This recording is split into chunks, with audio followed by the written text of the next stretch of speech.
Okay, nga bulijjo nabasuubiza nti giba mikolo nambaga nange Julie Potential nga nkwaniriza ku program yaffe omugole wa leero ku Fictions kwokka kwoba otukeberera kwata mukadde oba subscribinga likinga ku YouTube yaffe ojja kuba onkoledde ddala obulungi obutagambika n'olwaleero nate era ntindize gendo paka Butambala gye ŋŋenda okugwa nga nkuwa omugole wange bannange yanyumye Hadijah ng'aleeta buddala basanvu gokanga gocha Madiya Hadijah yanyumye abaana abasiraamu banyuma oba kitegeera naye nga sinagenda wala nnyo nyongera okujjukiza nti nteekebwamu ssente ni Diko and gifts bakola nnyo bulungi nnyo decoration ow'amaanyi nga bulala bw'olaba yeeyogerera ka green yako kategeeza nakyo oba kitegeera white aba ategeeza okubeera bright be batukolera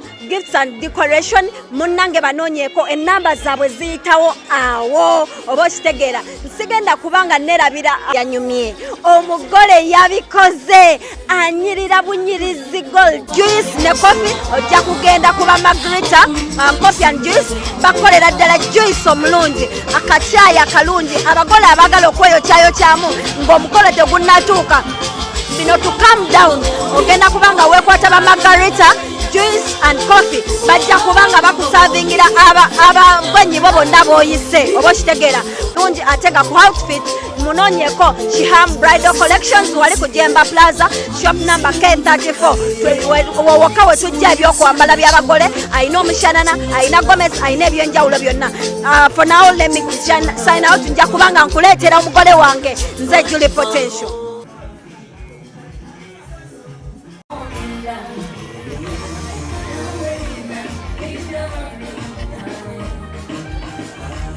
Nebasenga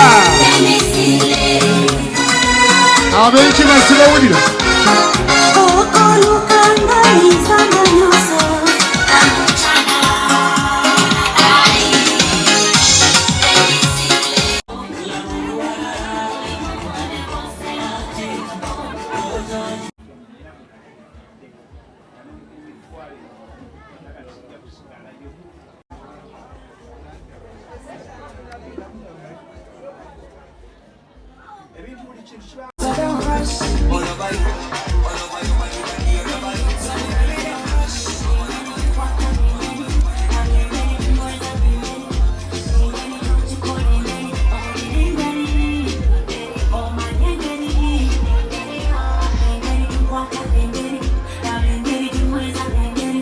wabalinyo webalire ddala kuvuka mutambuze kitango omulungi abaana bange batuuse wooli taata kwenkuba ebirozo bakwebugidde taata bakirako omusawo ali mu theatre wano tuli basomesa n'abasawo taata mbaagadde nnyo kyomulaba omulwadde osobola omukwasa doozi n'omuganda ojajja ekubira eka ekizibu kwekuba overdose wasomako taata nasoma naye ebibuzo byantawanyanga byakutawanya obusiraamu batugamba kitoyingiranga ennyumba etaliiyo okujja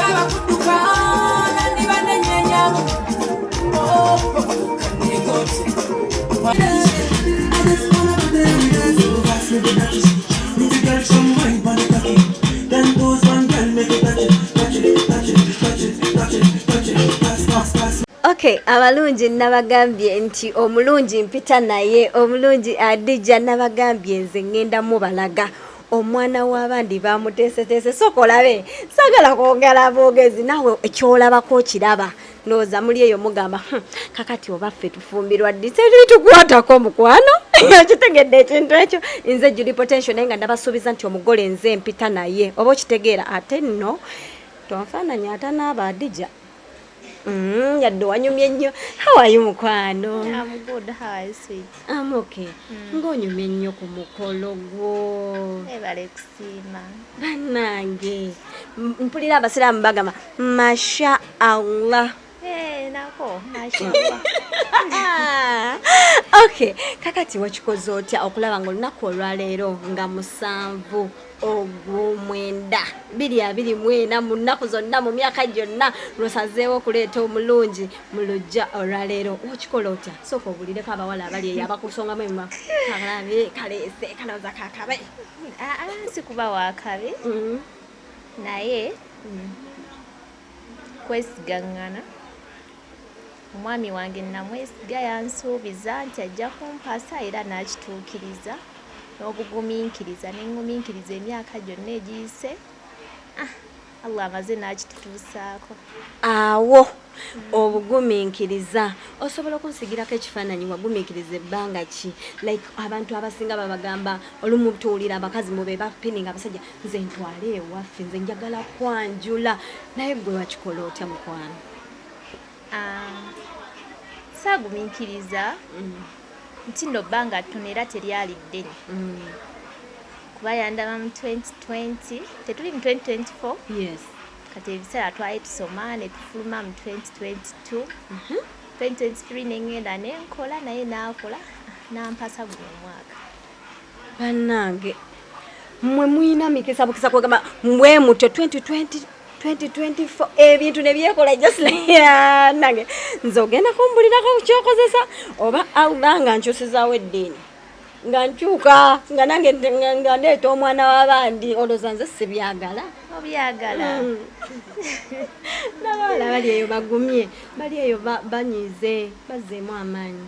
Bambi temunyiiga naye omuntu owo omwagala muwemu time gy'akusabye ajja kikola waba akwagala era atali sirias oba omulaba omuvinge on paka mukama wali kutuusa ku mutuufu. Naye wabanga ali sirias omulaba alimu obusobozi gumiikiriza newe giba myaka 5.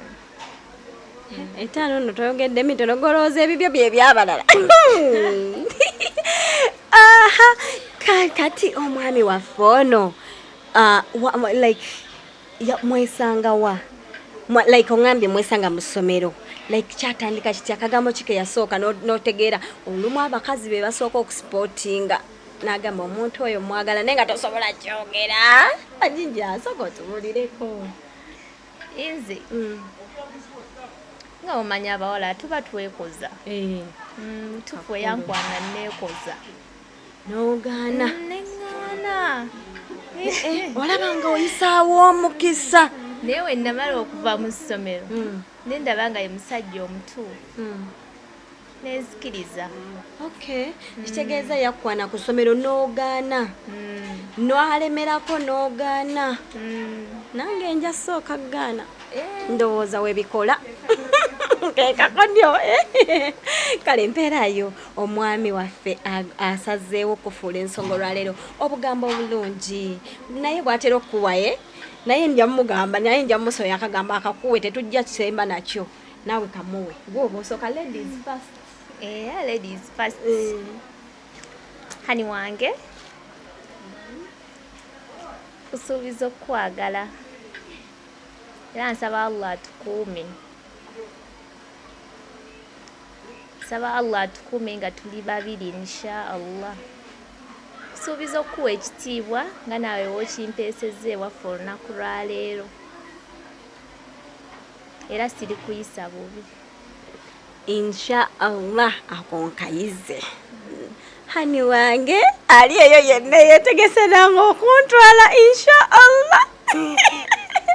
Inze Julie Potential mukwano tukyali ku mukolo gwaffe omugole wa leero nange Julie Potential omugole wange omulabye nabasuubiza nze sisuubiza ne sitatuukiriza nabasuubiza nti ngenda baleetera omugole wange ababuuzeeko ng'ate ayaka bwasi ndowooza okirabye omwana abikoze okitegeera oba omwami yabikoze naye omwana w'abandi bamuwunda bamikwano omwana w'abandi mulungi abali eyo abagamba mbu simanyi obeera omweru gosinga mukwana black is beauty. Kati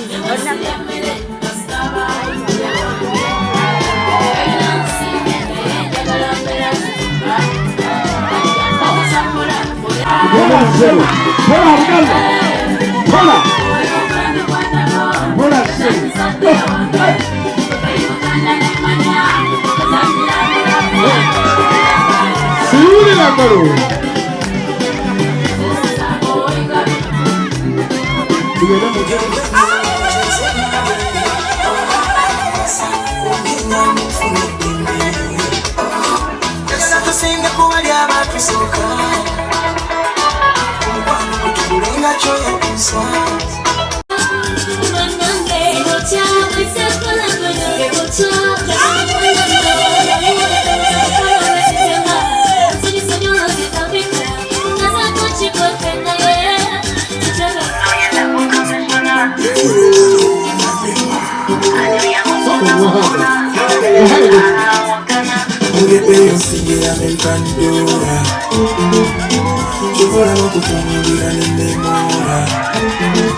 Wa alaykum salam. Erinnya ly'omwana wa David saliko kale tuwuli.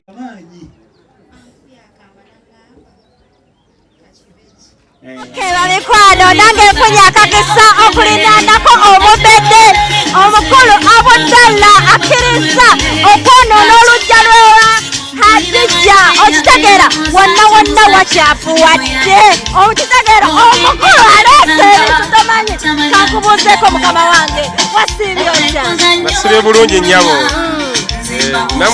era ng'omugole bw'ayogera bannange bakutuleyinize nze bwetu nakula bwetu omwana Hadijah ono bamufunyemu kyamaki kubanga tubeera awo ne tusanga abantu ab'enjawulo mu bulamu naye lwaki Hadijah olunaku olwaleero n'osalawo n'ogamba kaŋŋende ewaaba Hadijah nzirukase olujja ensonga ezindeetedde ekyo mukyala mulungi mukyala alina eddiini era yasoma obusiraamu ate nga nange ndi musajja musiraamu ate mukyala mulungi nnyo ate alina empisa wagonjebwa alhamdulillah ebyo byonna biri ku Hadijah yakayeko omuntu omu bannange omwana ono wamusangawa mwesangawa tuweemu akafaananyi oba tusigireyo ku kafaananyi mwesanga mutya na Hadijah Hadijah twesanga ku ssomero Community University esangibwa mu Arua town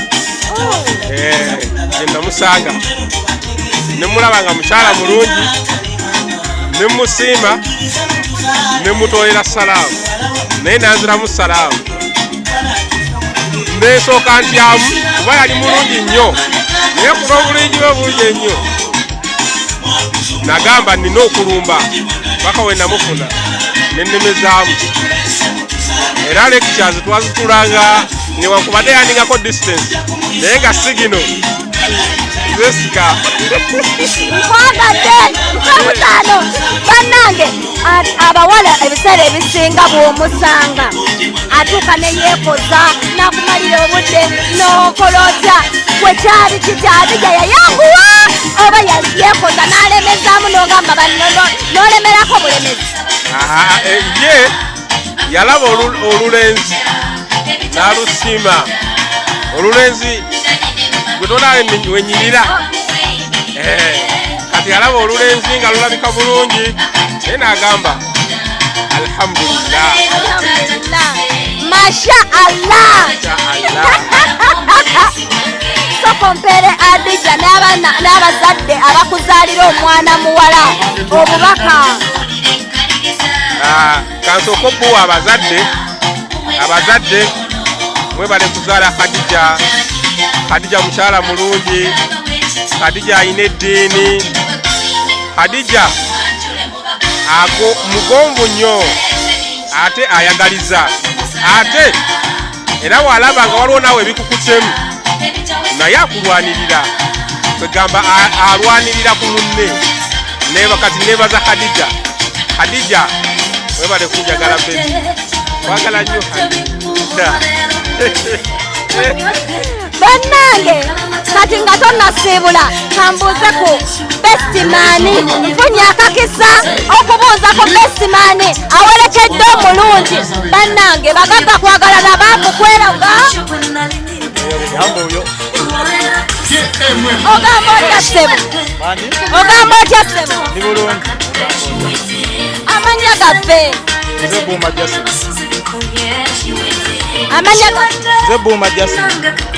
Omwami Abdallah watandika mutya era mu bonna nga oyogera mazima tewamuwadde enguzi gwe okubeera Bestman yakikoze atya okulonda ne Budala twakwatagana amangu tulabye ebbanga ddene ndowooza connection y'amaanyi nnyo yenkomeza sajja muntu mulamu era Hadijah yeesimye. Kale basibireyo entanda gwe nga Bestman mu bufumbo bwabwe bwe batandise olwaleero kubanga ati batandise leero baagaliza bisima byokka. Masha Allah. Bannange mukulu wa Budala mbadde nsaba nkusiibule osiibule n'abalabi baffe obwekukubo abavubuka abali eyo abatannawasa obugambo obutonotono nabo basobole okwesootinga ng'obudde bukyali. Ekisookera ddala bw'osalawo nti oyagala omuntu oyo ne Katonda akugaziyiza ebyenfuna, Hadijah oyo era kandiretinge ku Hadijah muliretingireko kubanga bwe nasalawo nti mwagala simanyi oba yalimu emikisa Katonda yanzigulirawo era kyova olaba nsobodde okujja, naye luli eri nalindya kikomando netandika ettooke kati ekikomando nekivaawo. Allah naliko okungabirira ku lwaki nasalawo nti mwagala, kitegeeza nyingiddemu abantu babiri ne Katonda nankubisizaamu kyembadde ndi obwomu nga sigenda kufuka kyaba nampa nga akimanyi nina omusindikirayo akantu newankubadde nga mbadde sinaba muleeta abadde tanaba kunyanjula. Kati abavubuka musaleewo muwone endwadde n'ebintu ebirala n'enfuna yammwe egaziwe. Ekitegeeza bino abavubuka bye beekubye emisimu bw'owasa odde emabega bali ku byabwe. Awo bali ku byabwe gwe tolaba sinyirira alituleeta emabega. Wandyagadde Hadijah asooke nazadde ki? Hadijah automatically wa bulenzi musika. Bannange oyo yabadde mwami Abdallah ebigambo bye tebiggwa buwoomi. Nze Julie Potential nga tuli ku program omugole wa leero ngenda kubanga nkuleetera kulagako ku bintu omukulu Abdallah byaleese. Hadijah omusajja addugaza olujja aleese sopaseti akina firiji ono mwana wa mukisa. Nange ngenda kufuna omuntu alinga mwami Abdallah.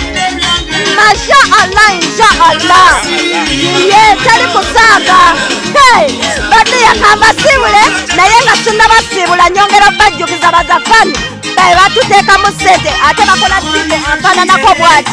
This is good decoration Hadijah mubeeyune ate era nga tulina ne bamagarita juice and coffee nabo baba bakusobola okusavinga ka juice akalungi ng'otuuse ku mukoloko olina abantu bameka abakola z'ensangu kwe bebalekera abamagarita bajja kuwa juice ow'amaanyi okitegeera buli kika kya juice bakirina kajayi Abdallah ke yasoose kunywa mu magarita oba kitegeera. That's why kabayibu kali waggulu oba nfuna nange nakanyedde oba kitegeera. Badde yana mikwano nyongera kujjukiza nti ku outfit yange mbeera mikode Shiham bridal collection basangira wali ku Jemba Plaza shop number K34 woba basanga era namba zaabwe ziyitawo. Katachi kano ojja kusanga Jackie Queen Heart Beauty yakakolako. Ngende nkulage ebintu omwana mulenzi byaleze ate oluvannyuma nzije nikusiibule munanga awalungi tewaba wammwe. Why not?